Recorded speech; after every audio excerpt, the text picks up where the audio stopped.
नमस्कार साथियों, स्वागत अभिनंदन एक बार फिर से मेरे यूट्यूब चैनल पर।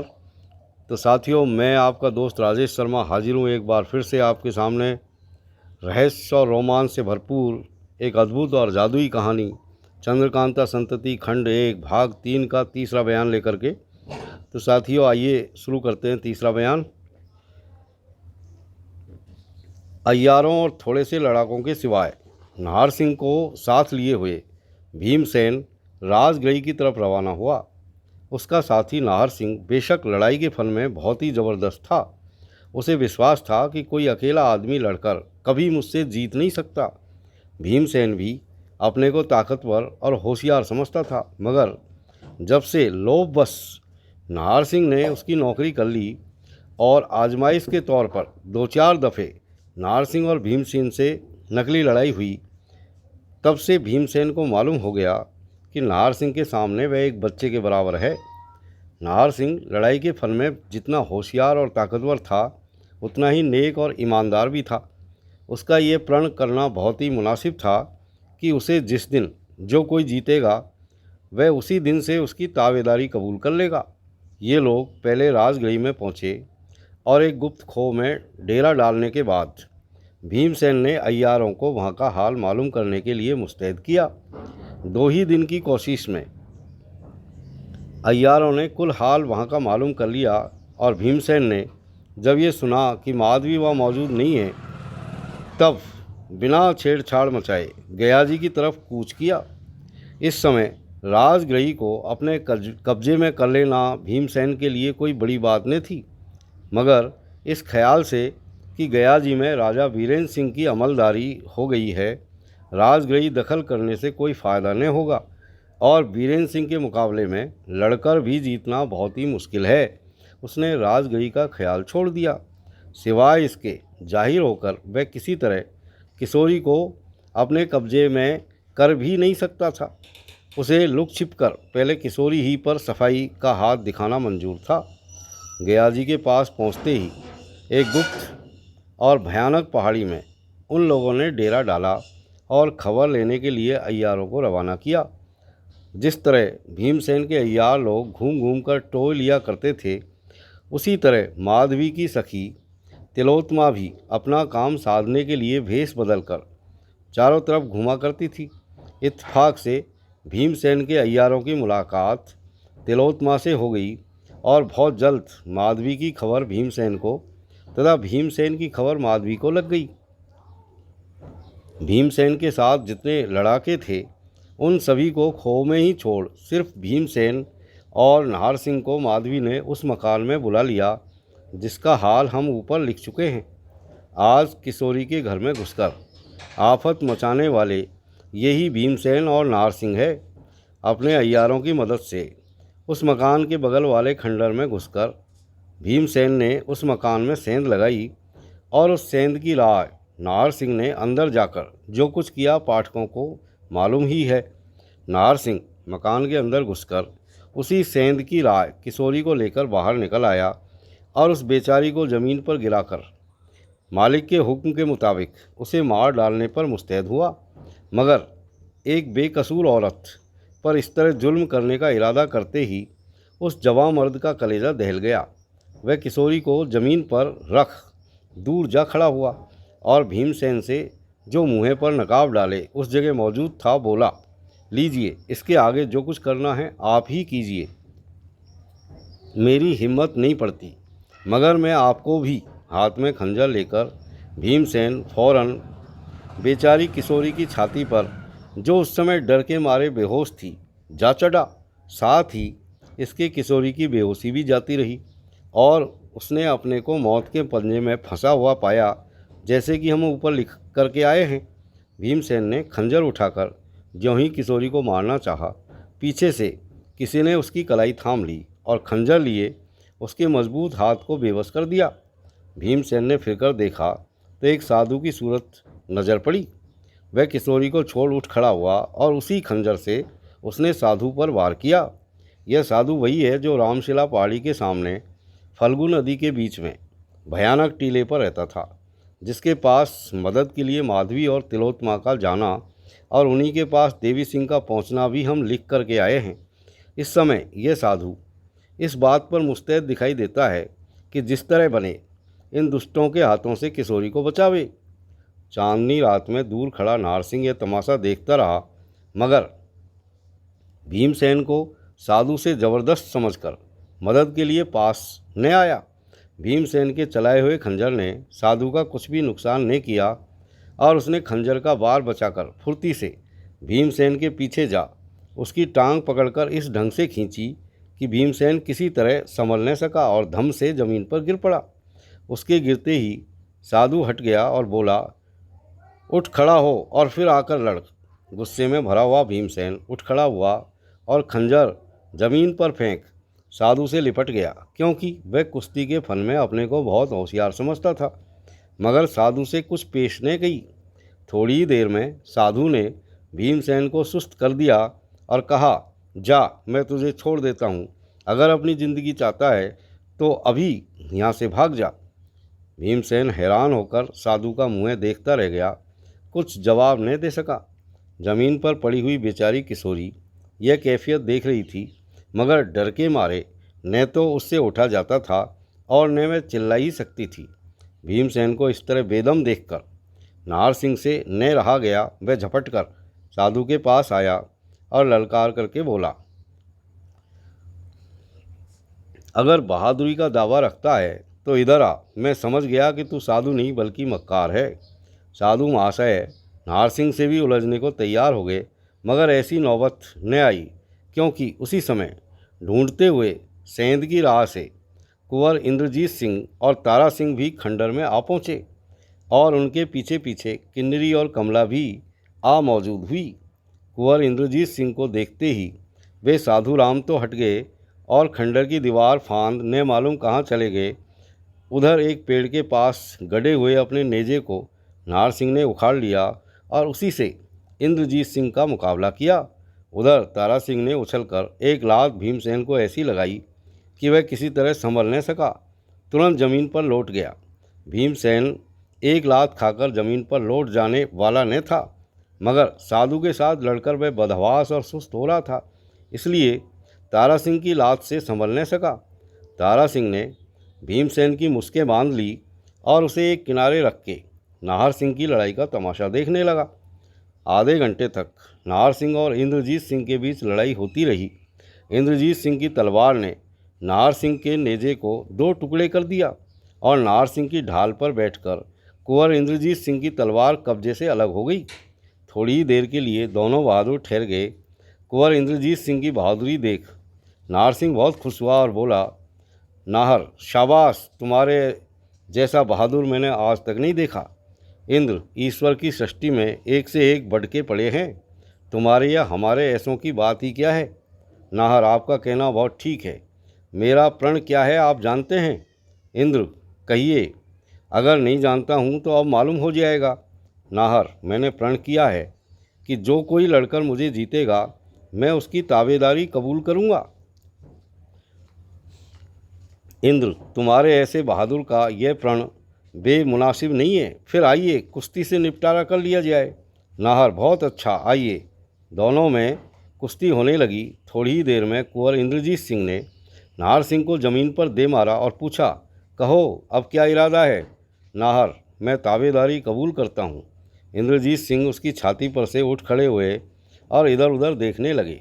चारों तरफ सन्नाटा था। किशोरी, किन्नरी या कमला का कहीं पता नहीं।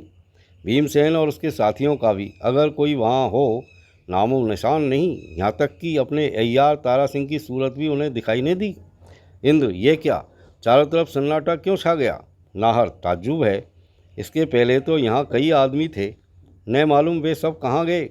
इंद्र, तुम कौन हो और तुम्हारे साथ कौन था? नाहर, मैं आपका ताबेदार हूँ। मेरे साथ शिवदत्त सिंह का लड़का भीमसेन और इसके पहले मैं उसका नौकर था। आशा है कि आप भी अपना परिचय मुझे देंगे। इंद्र, मेरा नाम इंद्रजीत सिंह है। नाहर, हैं? नाम सुनते ही नाहर सिंह उसके पैरों पर गिर पड़ा और बोला, मैं ईश्वर को धन्यवाद देता हूँ कि उसने मुझे आपकी ताबेदारी में सौंपा। यदि किसी दूसरे की ताबेदारी कबूल करनी पड़ती तो मुझे बड़ा दुख होता। नाहर सिंह ने सच्चे दिल से कुमार की ताबेदारी कबूल की। इसके बाद थोड़ी देर तक दोनों बहादुर चारों तरफ घूम घूम कर उन लोगों को ढूंढते रहे, मगर किसी का पता नहीं लगा। हाँ, एक पेड़ के नीचे भीमसेन दिखाई पड़ा, जिसके हाथ पैर कमन से मजबूत बंधे हुए थे। भीमसेन ने पुकार कर कहा, क्यों नाहर सिंह, मेरी मदद न करोगे? नाहर, अब मैं तुम्हारा ताबेदार नहीं हूँ। इंद्र भीमसेन से, तुम्हें किसने बांधा है? भीम, मैं पहचानता तो नहीं, मगर इतना कह सकता हूँ कि आपके साथी ने। इंद्र, और वह बाबा जी कहाँ चले गए? भीम, क्या मालूम। इतने में खंडर की दीवार फांद कर आते हुए तारा सिंह भी दिखाई पड़े। इंद्रजीत सिंह घबराए हुए उनकी तरफ बढ़े और पूछा, तुम कहाँ चले गए थे? तारा, जिस समय हम लोग यहाँ आए थे एक बाबा जी भी इस जगह मौजूद थे, मगर न मालूम कहाँ चले गए। मैं एक आदमी की मुस्कें बांध रहा था कि उसी समय हाथ का इशारा करके उस झाड़ी में छिपे कई आदमी बाहर निकले और किशोरी को ज़बरदस्ती उठाकर उसी तरफ ले चले। उन लोगों को जाते देख किन्नरी और कमला भी उसी तरफ लपकी। मैंने ये सोचकर कि कहीं ऐसा न हो कि आपको लड़ाई के समय धोखा देकर वह आदमी पीछे से आप पर वार करे, झटपट उसकी मुस्कें बांधी और फिर मैं भी उसी तरफ लपका जिधर वे लोग गए थे। वहाँ कोने में खुली हुई खिड़की नज़र आई। मैं ये सोचकर उस खिड़की के बाहर गया कि बेशक इसी राह से वे लोग निकल गए होंगे। इंद्र, फिर कुछ पता चला? तारा, कुछ भी नहीं, न मालूम वे लोग किधर गायब हो गए। मैं आपको लड़ते हुए छोड़ गया था, इसलिए तुरंत लौट आया। अब आप घर चलिए, आपको पहुंचाकर मैं उन लोगों को खोज निकालूंगा। नाहर सिंह की तरफ इशारा करके, इनसे क्या निपटारा हुआ? इंद्र, इन्होंने मेरी ताबेदारी कबूल कर ली। तारा, सो तो ठीक है, मगर दुश्मन का? नाहर, आप इन सब बातों को न सोचिए। ईश्वर चाहेगा तो आप मुझे बेईमान कभी न पावेंगे। तारा, ईश्वर ऐसा ही करे। रात की अंधेरी बिल्कुल जाती रही और अच्छी तरह सवेरा हो गया। मोहल्ले के कई आदमी उस खिड़की की राह खंडर में चले आए और अपने राजा को वहाँ पाकर के हैरान हो देखने लगे। कुंवर इंद्रजीत सिंह, तारा सिंह और नाहर सिंह अपने साथ भीमसेन को लिए हुए महल में पहुँचे और इंद्रजीत सिंह ने सब हाल अपने भाई आनंद सिंह से कहा। आज रात की वारदात में दोनों कुमारों को हद से ज़्यादा तरद्दुद में डाल दिया। किन्नरी और किशोरी की इस तरह मिलकर भी पुनः गायब हो जाने से दोनों ही पहले से ज़्यादा उदास हुए और सोचने लगे कि अब क्या करना चाहिए। तो साथियों, यहाँ ये तीसरा बयान समाप्त होता है और अब हम चौथा बयान यहाँ पर शुरू करते हैं। चौथा बयान, आधी रात का समय है और सन्नाटे की हवा चल रही है। बिल्लौर की तरह खूबी पैदा करने वाली चांदनी आशिक मिजाजों को सदा ही भली मालूम होती है, लेकिन आज की सर्दी ने उन्हें भी पस्त कर दिया। यह हिम्मत नहीं पड़ती कि ज़रा मैदान में निकलें और इस चांदनी की बहार में लें, मगर घर में बैठे दरवाजे की तरफ देखा करने और उसासे लेने से होता ही क्या है। मर्दानगी कोई और ही चीज़ है, इश्क किसी दूसरी ही वस्तु का नाम है। जो भी इसके मारे हुए माशूक की नागिन सी जुल्फ़ों से अपने को डसाना ही जवामर्दी समझते हैं और दिलवर की तिरछी निगाहों से अपने कलेजे को छलनी बनाने में बहादुरी मानते हैं, मगर वे लोग तो सच्चे बहादुर हैं। घर बैठे ओफ करना पसंद नहीं करते और समय पड़ने पर तलवार को ही अपना माशूक मानते हैं। देखिए, इस सर्दी और ऐसे भयानक स्थान में भी एक सच्चे बहादुर को किसी पेड़ की आड़ में बैठ जाना भी बुरा मालूम होता है। अब रात पैर भर से भी कम बाकी है। एक पहाड़ी के ऊपर, जिसकी ऊंचाई बहुत ज़्यादा तो नहीं, इतनी कम भी नहीं कि बिना दम लिए एक ही दौड़ में कोई ऊपर चढ़ जाए, एक आदमी मुँह पर नकाब डाले, काले कपड़े से तमाम बदन को छिपाए इधर उधर टहल रहा है। चारों तरफ सन्नाटा है, कोई उसे पहचानने वाला यहाँ मौजूद नहीं। शायद इसी ख्याल से उसने नकाब उलट दी और कुछ देर के लिए खड़े होकर मैदान की तरफ देखने लगा। इस पहाड़ी के बगल में एक दूसरी पहाड़ी है, जिसकी जड़ इस पहाड़ी से मिली हुई है। मालूम होता है कि एक पहाड़ी के दो टुकड़े हो गए हैं। बीच में डाकुओं और लुटेरों के आने जाने लायक रास्ता है, जिसे भयानक दर्रा कहना मुनासिब जान पड़ता है। इस आदमी की निगाह घड़ी घड़ी उस दर्रे की तरफ दौड़ती और सन्नाटा पाकर मैदान की तरफ घूम जाती, जिससे मालूम होता है कि उसकी आंखें किसी ऐसे को ढूंढ रही है जिसके आने की इस समय पूरी उम्मीद है। टहलते टहलते उसे बहुत देर हो गई। पूरब तरफ आसमान पर कुछ कुछ सफ़ेदी फैलने लगी, जिसे देख यह कुछ घबराया सा हो गया और 10 कदम आगे बढ़कर मैदान की तरफ देखने लगा। साथ ही इसके चौंका और धीरे से बोल उठा, आ पहुँचे। उस आदमी ने धीरे से सीटी बजाई। इधर उधर चट्टानों की आड़ में छिपे हुए 10-12 आदमी निकल आए, जिन्हें देख वह हुकूमत के तौर पर बोला, देखो ये लोग आ पहुँचे, अब बहुत जल्द नीचे उतर चलना चाहिए। बात के अंदाज से मालूम हो गया कि वह आदमी जो बहुत देर से पहाड़ी के ऊपर टहल रहा था उन सभी का सरदार है। अब उसने अपने चेहरे पर नकाब डाल ली और अपने साथियों को लेकर तेजी के साथ पहाड़ी के नीचे उतर आने वालों का मुहाना रोक लिया। कपड़े से लपेटी हुई एक लाश उठाए और उसे चारों तरफ से घेरे हुए कई आदमी उस दर्रे में घुसे। वे लोग कदम बढ़ाए जा रहे थे। उन्हें स्वप्न में भी ये गुमान न था कि हम लोगों के काम में बाधा डालने वाले इस पहाड़ के बीच में से कोई निकल आएगा। जब लाश उठाए हुए वे लोग उस दर्रे के बीच में घुसे, बल्कि उन लोगों ने जब आधा दर्रा तय कर लिया, तब यकायक चारों तरफ से छिपे हुए कई आदमी उन लोगों पर टूट पड़े और हर तरह से उन्हें लाचार कर दिया।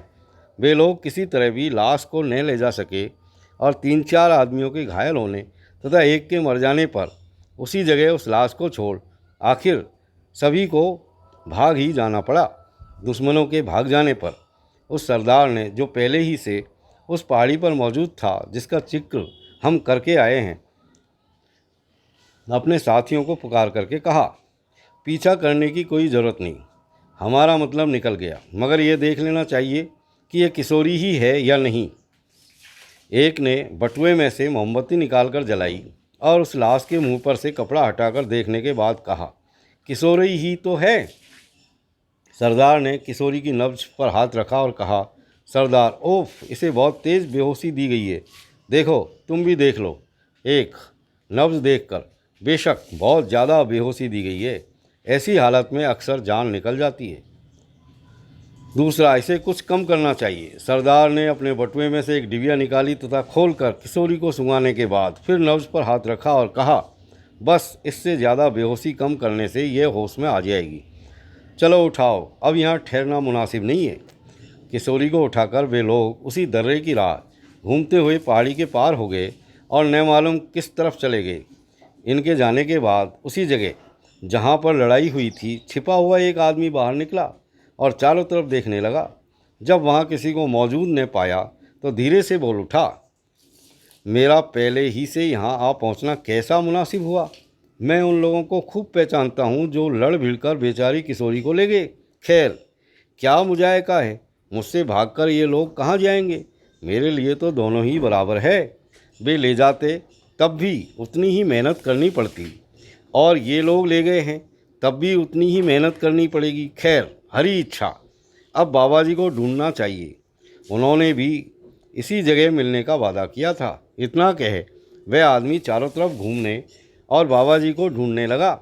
इस समय इस आदमी को यदि माधवी देखती तो तुरंत पहचान लेती, क्योंकि वह वही साधु है जो रामशिला पहाड़ी के सामने टीले पर रहता था, जिसके पास माधवी गई थी, या जिसने भीमसेन के हाथ से उस समय किशोरी की जान बचाई थी, जब खंडर के बीच में वह उसकी छाती पर सवार हो खंजर से उसके कलेजे के पार किया ही चाहता था। साफ सवेरा हो चुका था, बल्कि पूरब की तरफ सूर्य की लालिमा ने चौथाई आसमान पर अपना दखल जमा लिया था। वह साधु इधर उधर घूमता फिरता एक जगह अटक गया और सोचने लगा कि किधर जाएं या क्या करें। इतने ही में सामने से इसी की सूरत शक्ल के दूसरे बाबा जी आते हुए दिखाई पड़े। देखते ही यह उनकी तरफ बढ़ा और बोला, मैं बड़ी देर से आपको ढूंढता रहा हूँ, क्योंकि इसी जगह मिलने का आपने वादा किया था। अभी आए हुए बाबा जी ने कहा, मैं भी वादा पूरा करने के लिए आ पहुँचा। हंसकर, बहुत खासे, यदि इस समय कोई देखे तो अवश्य बावला हो जाए और कहे कि एक ही रंग और सूरत शक्ल के दो बाबा जी कहाँ से पैदा हो गए। अच्छा, हमारे पीछे पीछे चले आओ। दोनों बाबा जी ने एक तरफ का रास्ता लिया और देखते ही देखते न मालूम किधर गायब हो गए या किसी खो में जा छिपे। किशोरी की जब आंख खुली तो उसने अपने को एक सुंदर मसहरी पर लेटे हुए पाया और उम्दा कपड़ों और जेवरों से सजी हुई कई औरतें भी उसे दिखाई पड़ी। पहले तो किशोरी ने यही समझा कि वे सब अच्छे अमीरों और सरदारों की लड़कियां हैं, मगर थोड़ी देर बाद उनकी बातचीत और कायदे से मालूम हो गया कि लौंडियां हैं। अपनी बेबसी और बदकिस्मती पर रोती हुई किशोरी को यह जानने की बड़ी उत्कंठा हुई कि किस महाराजाधिराज के मकान में आप फंसी हूँ, जिसकी लौंडियाँ इस शान और शौकत की दिखाई पड़ती है। किशोरी को होश में आते देख उनमें की 2-3 लौंडियाँ ने मालूम कहाँ चली गई, मगर किशोरी ने समझ लिया कि मेरे होश में आने की किसी को खबर करने गई है। ताज्जुब भरी निगाहों से किशोरी चारों तरफ देखने लगी। वाह वाह, क्या सुंदर कमरा बना हुआ है। चारों तरफ दीवारों पर मीनाकारी का काम किया हुआ है। छत में सुनहरी बेल और बीच बीच में जड़ाऊ फूलों को देखकर अक्ल दंग होती है। न मालूम इसकी तैयारी में कितने रुपये खर्च हो गए होंगे। छत से लटकती हुई बिल्लौरी हांडियों की परियों में मानिक की लोलकें लटक रही है। जड़ाऊ डारों पर बेशकीमती दीवार गिरें अपना बहार दिखा रही है। दरवाज़ों की मेहराबों अंगूर की बेलें और उस पर बैठी हुई छोटी छोटी खूबसूरत चिड़ियों के बनाने में कारीगर ने जो कुछ मेहनत की होगी उसका जानना बहुत ही मुश्किल है। उन अंगूरों में कहीं पके अंगूर की जगह मानिक और कच्चे की जगह पन्ना काम में लाया गया था। अलावे इन सब बातों के उस कमरे में कुल सजावट का हाल अगर लिखा जाए तो हमारा असल मतलब बिल्कुल छूट जाएगा और मुख्तसर लिखावट के बारे में फ़र्क पड़ जाएगा। अस्तु, इस बारे में हम कुछ नहीं लिखते। इस मकान को देख किशोरी दंग हो गई। उसकी हालत का लिखना बहुत ही मुश्किल है। जिधर उसकी निगाह जाती उधर ही की हो रहती थी, पर उस जगह की सजावट किशोरी अच्छी तरह देखते भी न पाई थी कि पहले किसी और कई लौंडियाँ वहाँ आमौजूद हुई और बोली, महाराज को साथ लिए रानी साहिबा आ रही हैं। महाराज को साथ लिए रानी साहिबा उस कमरे में आ पहुँची। बेचारी किशोरी को भला क्या मालूम कि ये दोनों कौन हैं और कहाँ के राजा हैं। तो भी इन दोनों की सूरत शक्ल देखते ही किशोरी रुआब में आ गई। महाराज की उम्र लगभग 50 वर्ष की होगी। लंबा कद, गोल चेहरा, बड़ी बड़ी आँखें, चौड़ी पेशानी, ऊपर को उठी हुई मूँछें, बहादुरी चेहरे पर बरस रही थी। रानी साहिबा की उम्र भी लगभग 35 वर्ष के होगी, फिर भी उनके बदन की बनावट और खूबसूरती नौजवान परी जमालों की आंखें नीचे करती थी। उनकी बड़ी बड़ी रत्नार आंखों में अब भी वही बात थी जो उनकी जवानी में होगी। उनके अंगों की लुनाई में किसी तरह का फ़र्क नहीं आया था। इस समय एक कीमती धानी पोशाक उनकी खूबसूरती को बढ़ा रही थी और जड़ाऊ जेवरों से उनका बदन भरा हुआ था, मगर देखने वाला यही कहेगा कि उन्हें जेवरों की कोई ज़रूरत नहीं, यह तो हुस्न ही के बोझ से दबी जाती है। उन दोनों के रुआब ने किशोरी को पलंग पर पड़े रहने न दिया। वह उठ खड़ी हुई और उनकी तरफ देखने लगी। रानी साहिबा चाहे कैसी ही खूबसूरत क्यों न हो और उन्हें अपनी खूबसूरती पर चाहे कितना ही घमंड क्यों न हो, मगर किशोरी की सूरत देखते ही वे दंग हो गई और इनकी सेखी हवा हो गई। इस समय वह हर तरह से सुस्त और उदास थी। किसी तरह की सजावट उनके बदन पर न थी, तो भी महारानी के जी ने गवाही दे दी कि इससे बढ़कर खूबसूरत दुनिया में कोई न होगी। किशोरी उनकी खूबसूरती के रुआब में आकर पलंग के नीचे नहीं उतरी थी, बल्कि इज्जत के लिहाज से और यह सोचकर कि जब इस कमरे की इतनी बड़ी सजावट है तो उनके ख़ास कमरे की क्या नौबत होगी और वह कितने बड़े राज्य और दौलत की मालिक होगी, उठ खड़ी हुई थी। राजा और रानी दोनों ने प्यार की निगाह से किशोरी की तरफ देखा और राजा ने आगे बढ़कर किशोरी की पीठ पर हाथ फेरकर कहा, बेशक ये मेरी ही पतोहू होने के लायक है। इस आखिरी शब्द ने किशोरी के साथ वह काम किया जो नमक जख्म के साथ, आग फूस की झोंपड़ी के साथ, तीर कलेजे के साथ, शराब धर्म के साथ, लालच ईमान के साथ और बिजली गिरकर तनो बदन के साथ करती है। तो साथियों, यहाँ ये चौथा बयान समाप्त होता है और अगले वीडियो में 5वें बयान के साथ मैं आपका दोस्त राजेश शर्मा एक बार फिर से हाजिर होऊंगा। तब तक के लिए आप सभी को मेरी तरफ से goodbye. Thank you very much for watching.